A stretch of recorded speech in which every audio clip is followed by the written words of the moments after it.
अस्सलाम वालेकुम दोस्तों, जैसे कि हम दूसरी वीडियो के साथ आपकी खिदमत में पेश हुए हैं। मेरा नाम है सैफ अली। मैं एक थर के छोटे से गांव में हूं जिसका नाम है ओंडियो वांडियो। ये बॉर्डर के करीब इलाका है। इसमें मुझे आके बहुत हैरानी हुई है क्योंकि इधर वो सब कुछ लगाया जा रहा है, वो सब कुछ काश्त किया जा रहा है जो कि हम सिंध में करते हैं और दीगर इलाका में होता है। जैसे कि टमाटर है यहाँ पे, प्याज की पनीरी भी लगी हुई है यहाँ पे, और चिली यहाँ पे बड़ी बात है लगी हुई है। मुझे तो बड़ी हैरानी हुई है इस बात पे। चलें आए, मैं आपको पहले विजिट कराता हूँ, फिर हम बात करेंगे इसके बारे में कि ये किस तरह की ज़मीन है यहाँ पे, यहाँ पानी कहाँ से आता है और वगैरह वगैरह। जी दोस्तों, तो ये आप देख सकते हैं कि ये चिली क्रॉप लगी हुई है यहाँ पे। माशाल्लाह से चिली भी बड़ी प्यारी है। ये आप देख सकते हैं, इसकी फ्रूटिंग वगैरह भी आप देख सकते हैं, और फसल भी माशाल्लाह बहुत प्यारा है। ये आप देख सकते हैं, और साथ ही साथ ये टमाटर की फसल भी लगी हुई है। ये भाई हमारे पानी भी दिया जा रहा है अभी टमाटर की फसल को, आप देख सकते हैं। एक थर के सहरा इलाके के करीब ही हैं हम, जिसमें ये सब काश्त किया जा रहा है। और आइए हम इनसे बात करते हैं, लोगों से, और पूछते हैं कि यहाँ से पानी की क्या सहूलियात मौजूद हैं। हमारे साथ मौजूद है हमारे प्यारे इंजीनियर खलीलाल साहब, जो कि पाकिस्तान एग्रीकल्चर रिसर्च काउंसिल से ताल्लुक़ रखते हैं, जो कि बेसिकली यहाँ नगर पार्कर इलाके से भी ताल्लुक़ रखते हैं। तो आइए हम इनसे मालूम करते हैं कि ये चिली क्रॉप जो यहाँ पे लगी हुई है, जो यहाँ काश्त हो रही है, इस ज़मीन के हवाले से और पानी की जो सहूलत है उसके हवाले से सर से बात करते हैं, और क्लाइमेट के हवाले से भी लाजमी बात करेंगे सर से। तो सर, आप हमें बता सकते हैं कि ये ज़मीन किस तरह की है, और ये जो चिली क्रॉप लगी हुई है माशाल्लाह से बहुत प्यारी है, और ये जो पानी की सहूलियात हैं और क्लाइमेट के हवाले हम गाइड करें। थैंक यू शेफ साहब। बेसिकली मैं इसी इलाके से बिलोंग करता हूँ। नंगर से तकरीबन 30 किलोमीटर ईस्ट की तरफ मेरा नेटिव विलेज है, जिसका नाम है शिवलो। तो मेरी डेट ऑफ बर्थ वहाँ की तो नहीं है, लेकिन कुंडली की है। तो लेकिन जो पेरेंट्स है वो कहते हैं आपका ये नेटिव विलेज ये है, तो हम उसको बरकरार रखते आ रहे हैं और विजिट भी करते रहते हैं। तो आपने जो क्वेश्चन किया है, तो यहाँ के नंगर पार्कर के एरिया में ग्राउंड वाटर की कुछ विलेज में पानी जो है मीठा है, और वो अनकन्फाइंड एक्यूफर में है, लेकिन शेलो डेप्थ में पानी है। वो निचला पानी जो है वो हाईली सेलाइन है नंगर पार्कर पूरे तालुके का। और जो सिलेक्टेड विलेज है, जो जिस विलेज में अभी हम हैं, इस विलेज का नाम है आंग जो ये वांडिया कहलाता है। वांडिया का मकसद ये होता है, तो यहाँ पे जो खेत होती है वहाँ जाके वो अपना घर बना लेते हैं, तो उसको वांडियो कहते हैं। मेन विलेज है जो दूर होता है, तो खेत दूर होती है, इसलिए वो जहाँ पर रहते हैं उसको वांडियो कहते हैं, मतलब मोहल्ले टाइप का। तो सर यहाँ पर जो है चिली क्रॉप भी है, और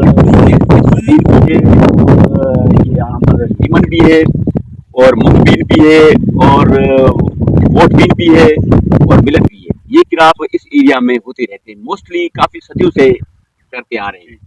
पर लेकिन रिसेंटली जो है चिलीज का जो है, तो हमारे सिंध की विलेज में फ्लड ज्यादा होने की वजह से सारी क्रॉप जो चिली की डैमेज हो गई। तो with the permission of director doctor अतन पीआर से अजरिक, वो हमारे साथ है, तो उसकी परमिशन से हम यहाँ पर नंगर पार्कर आए, वो भी साथ है, तो ताकि हम देखें तो रेनफॉल के बाद चिलीज पे क्या इम्पेक्ट पड़ा है विलेज एरिया पे और काल का नंगर पार्कर। तो वो भी हमारे साथ है, तो हम और हमारे साइंटिस्ट की टीम भी है, तो हम डिफरेंट फ्लोराइज की कलेक्शन भी कर रहे हैं और चिलीज के सैंपल भी ले रहे हैं। तो चिलीज के सैंपल हमने लिए। यहाँ की जो क्लाइमेट है वो हार्ड है, यहाँ का टेम्परेचर जो है जून जुलाई में मैक्सिमम जो है 40 से लेकर 53 तक जाता है, ताकि और क्रॉप की जो सीजन जो है, चिलीज की जो सीजन है 1 अप्रैल से स्टार्ट होती है लॉन्गी। इसमें चिलीज की वेराइटीज होती है। यहाँ पर जो मशहूर जो वेराइटीज है, जो फेमस वेराइटी है वो लॉन्गी है। जिसको डंडी कट भी हम कहते हैं, बस उसका रेट भी हाई है। तो ये आप देखें, हम जिस फील्ड में खड़े हैं ये चिली क्रॉप है, यहाँ की जो सॉइल है वो सैंडी सॉइल है और हमारे बेरेजिस एरिया में सैंडी सॉइल नहीं है। और यहाँ का जो पानी है वो ग्राउंड वाटर है, जमीन वाला पानी है। शेलो टैप से वो 20-25 फुट पे आपको पानी मिल रहा है और वो पानी मीठा है। वो डगवेल पे चल रहा है, वो क्या है 3-4 घंटे चलाते हैं, पीटर इंजन भी साथ है और सोलर प्लेटें भी लगी हुई है।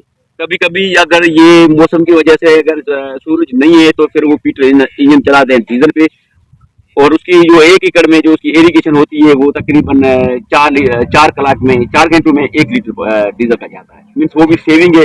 और जो सोलर एनर्जी है वो तो बिल्कुल फ्री है। तो ये इनों के लिए, फार्मरों के लिए बेनिफिट बहुत है। सैंडी सॉइल है, सैंडी सॉइल में और पानी वो चलाते हैं, और इसका मेथड जो है वो है फरो इरिगेशन है। फरो इरिगेशन इसलिए, और फरो इरिगेशन और बेसिन दोनों है। फरो में छोटे छोटे रिज बने होते हैं और बेसिन में जो है वो फ्लेट है, और छोटे छोटे बारें बनाते हैं 10 बाय 12 की या 15 बाय 15 की, ताकि पानी हमारा लॉसेस न हो। अगर इसके साथ मैं ये भी सजेस्ट करूंगा, अगर ये सोलर के साथ ड्रिप इरिगेशन लगा ले तो इसका जो 1 एकड़ ये कल्टीवेटर है चिलीज की कर रहे हैं, वो तकरीबन ड्रिप पे वो 4 एकड़ और भी कर लेंगे। 1 एकड़ पे ये 250 मन लेते हैं तो वहां पर वो 1000 मन ले लेंगे। अच्छा सर, तो ये ड्रिप इरिगेशन सिस्टम पे भी चिली क्रॉप हो सकती है? हो सकती है सर, ये डिजाइन करनी पड़ती है, लेटेस्ट टेक्नोलॉजी हमें साइंटिस्टों को लानी पड़ेगी। अगर हम नहीं लाएंगे तो ये ट्रेडिशनल मेथड, कल्चर मेथड पुराने दौर से चल रहा है, इसमें पानी तो जाया हो रहा है। अगर ड्रिप में लगाएंगे तो वाटर सेविंग 90% से ज्यादा सेविंग होती है। अच्छा सर, क्या इस तरह के ड्रिप सिस्टम पे चिली क्रॉप कहीं और डिजाइन की गई है या कोई एक्सपेरिमेंट किया गया अभी है तक कहीं कहीं एरियो में, बेरीज यहाँ पर नहीं है, आर्चर्ड किए गए हुए। आर्चर्ड जो लेमन है, ग्राफ्टेड बेर है और चीकू है, ये क्योंकि उसकी स्पेसिंग 20 बाय 20 होती है, इसकी स्पेसिंग नैरो होती है। तो डिजाइन की नहीं है थर पार्कर में, नंगर पार्क में, पर लेकिन ये इंट्रोड्यूस करवाया जाए तो बेस्ट रहेगा, 90% की पानी की सेविंग पर जाएगी। तो दोस्तों, जैसा कि सर ने बताया हमें कि ये क्रॉप जो है वो कितने ज़्यादा टेम्परेचर में भी यहाँ पे कामयाब होती है, और उसके अलावा जो भी ये क्लाइमेट के हवाले से जो सर ने हमें बताया, बहुत ही इल्म से भरा हुआ है, भरी हुई एक बात सर ने की है, और जाहिर सी बात है इन सब चीज़ों पे गौर किया जाएगा। तो आइए हम मिलते हैं पाकिस्तान एग्रीकल्चर रिसर्च सेंटर के साइंटिस्ट हमारे मोहतरम डॉक्टर मोहम्मद सिद्दीक डेपर साहब। सर से हम मालूम करेंगे चिली की क्रॉप के हवाले से कि इसके क्या बेनिफिट्स हैं और फ्यूचर में ये किस तरह से यहाँ पे सर के इलाके में या कि कहीं और भी सिंध के किसी और इलाके में फ्यूचर में किस तरह से कामयाब हो सकती है और उसके बेनिफिट्स क्या हैं। तो आइए हम सर से बात करते हैं। अस्सलाम वालेकुम। क्या हाल है? ठीक है अल्हम्दुलिल्लाह सर। सर, अगर हम चिल्ली क्रॉप की बात करते हैं तो ये हमारे पूरे सिंध का एक पोटेंशियल है, और ये एक कैश क्रॉप को हम जिसे जो नकदी क्रॉप जिसे आपको नकद है वो प्रोड्यूस मिलती है। और हमारी ये चिल्ली है वो हमारे सिंध जो है पूरे पाकिस्तान की टोटल प्रोडक्शन का 85% जो है प्रोड्यूस वो सिंध सूबा प्रोविंस हमारा कर रहा है। और यहाँ पे जो है इतने बड़े तकरीबन इतने ही 80% एरिया पे जो है वो चिलीज हमारी लगती है। और उसका जो पोटेंशियल एरिया है जिस पे हम ज़्यादा चिलीज हो रही हैं वो तो आप सबको पता है कि वो कुंडरी और उमरकोट इस तरह है, जहाँ पे एक बड़ी मिर्च मंडी भी लगी हुई है, जिसको किसी दौर में एशिया की सबसे बड़ी मिर्च मंडी भी कहा जाता था। तो वहाँ पे ये सारा क्रॉप हो रहा है, मगर कुछ सालों से क्योंकि वो क्लाइमेट चेंज और दूसरे काफ़ी इफेक्ट आ रहे हैं, तो उसकी वजह से वहाँ पे क्रॉप जो है वो अभी स्ट्रेस में आ गया है। उसमें हीट जो है वो भी ज़्यादा आ गई है, हीट की वजह से भी क्रॉप इफेक्ट हो रहा है, कंडीशन हो रही हैं, ड्राउट जो है वो ज़्यादा हो रही है, और उसकी वजह से भी, और पानी की जो है पोजीशन है वो भी इतनी अच्छी नहीं है, उसी वजह से हमारी क्रॉप जो है उसकी जो यूज़ है वो रिड्यूस हो गई है। तो अभी जब हम लंगर पार्कर में आए हैं और आप यहाँ देख रहे हैं कि इतनी अच्छी क्रॉप जो है वो खड़ी हुई है, और यहाँ का जैसे प्यारे साहब ने आपको बताया कि पानी जो है वो बहुत ही मीठा है, तो हम समझ रहे हैं इसी हवाले से, और मैंने उस पर से कुछ कलेक्शन भी की है। आप देखेंगे कि उसमें कितनी इसी लौंगी में कितनी जो है वो चेंजिंग है और कितनी वेरिएशन है। तो ये हम पहले भी इस तरह कलेक्शन वगैरह का काम कर रहे हैं, क्योंकि मेरा सब्जेक्ट ही प्लांट ब्रीडिंग जेनेटिक्स है, तो उसी हवाले से काम कर रहे हैं हम। वहाँ पे सिलेक्शन भी कर रहे हैं, उसकी जो है वो ब्रीडिंग का काम भी कर रहे हैं। तो ये इसी हवाले से हमारे लिए एक ज़बरदस्त, आप देख रहे हैं कि ऐसी क्रॉप मेरे ख्याल में शायद उसी कहीं अच्छे किसी फार्मर के पास हो, मगर नहीं होगी। यहाँ पे एक आम नॉर्मल फार्मिंग के तौर पर ये अच्छी क्रॉप खड़ी हुई है और हेल्दी क्रॉप। बड़ी बात यह है कि हेल्दी क्रॉप खड़ी हुई है और आपको किसी भी प्लांट में आपको इतनी ना डिजीज नज़र आएगी, ना कोई इंसेक्ट का इफेक्ट नज़र आएगा, ना क्लाइमेट का इस पर इतना इफेक्ट हो रहा है। और सबसे बड़ी बात, जैसे बिहार साहब ने आपको पहले बताया कि पानी यहाँ का जो है वो बहुत ही मीठा है, क्योंकि यहाँ की जो चेक डैम बने हुए हैं पीछे की तरफ से, उसी की वजह से यहाँ की वाटर टेबल है वो अच्छी हो रही है, ऊपर भी हो गई है और पानी भी मीठा है, जिसकी वजह से आपकी जो क्रॉप है वो ज़बरदस्त हो रही है।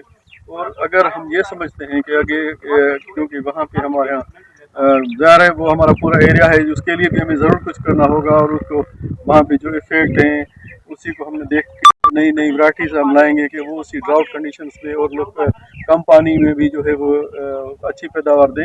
मगर इसी के साथ साथ अब हम अगर हम एरिया को देखें तो ये भी ब्रिज के हवाले से बहुत अच्छी जो है वो इसकी एरिया हमें नज़र आ रहा है। तो अगर हम इसी एरिया को ये पूरे नंगर पार करके डिस्ट्रिक्ट में यहाँ पे अगर इस तरह को हम इसको क्रॉप बढ़ाएं तो हमें और भी ज़्यादा प्रोड्यूस मिलेगी और अच्छी प्रोड्यूस मिलेगी। और बड़ी बात ये होगी कि इसी के थ्रू जब हम इसी चिलीज़ को हम जब आगे ड्राई करके भेजेंगे तो इसकी हमारी एक्सपोर्ट भी बढ़ेगी। तो मेरे ख्याल में फ्यूचर में इसका बड़ा स्कोप है हमारे चिलीज़ का।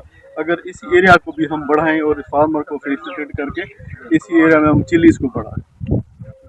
इसी हवाले से एक और बात भी करूंगा कि हमारा यहाँ चूँकि उसी PRC में हमारा एजेक में हमारा फॉरेन गवर्नमेंट का एक प्रोजेक्ट चल रहा है कोपा पाकिस्तान की तरफ से, उसी में हमने फार्मर्स को जो है वो नर्सरीज भी दे रहे हैं, प्रोटेक्टेड नर्सरीज और ड्राइंग भी दे रहे हैं। तो मेरे ख्याल में अगर ये फैसिलिटी हम यहाँ भी प्रोवाइड करें तो हमें अच्छी जो है वो एक्सपोर्टेबल क्वालिटी चिल्ली जो हमें मिल सकती है। और हम यहाँ से वो ये शुरू में वहाँ पे भी कर रहे हैं, तो इसी को भी हम यहाँ से सैंपलिंग करके वहाँ पे लेके जा रहे हैं। वहाँ हम उनको ड्राई करके देखेंगे कि आया उसमें जो है वो एफ्लोटॉक्सिन की लेवल कितनी है। वहाँ पे तो हमारे वो अच्छी खासी एफ्लोटॉक्सिन की लेवल आ रही है। तो मेरे ख्याल में यहाँ इतनी हेल्दी क्रॉप है तो वो इशू जो है वो भी नहीं रहेगा। तो अगर हम इस एरिया को बढ़ा देते हैं और इसी हम प्रोजेक्ट के तहत वो बदलों को फैसिलिटेट करते हैं कोपा पाकिस्तान की वजह से प्रोजेक्ट बदौलत, तो हमें जो है वो अच्छी क्रॉप भी मिलेगी, अच्छी प्रोड्यूस भी मिलेगी और वो एफ्लोटॉक्सिन और डिजीज़ फ्री भी होगी। और सबसे बढ़िया बात ये होगी कि एक्सपोर्ट और क्वालिटी चीज़ मिलेगी। जी thank you sir, thank you very much. तो नाज़रीन अब तक के लिए इतना ही, अगली में ऐसे नए टॉपिक के साथ मिलेंगे। काइंडली हमें कमेंट बॉक्स में बताइएगा हमारी वीडियो आपको कैसी लगी और काइंडली सब्सक्राइब और शेयर कीजिएगा।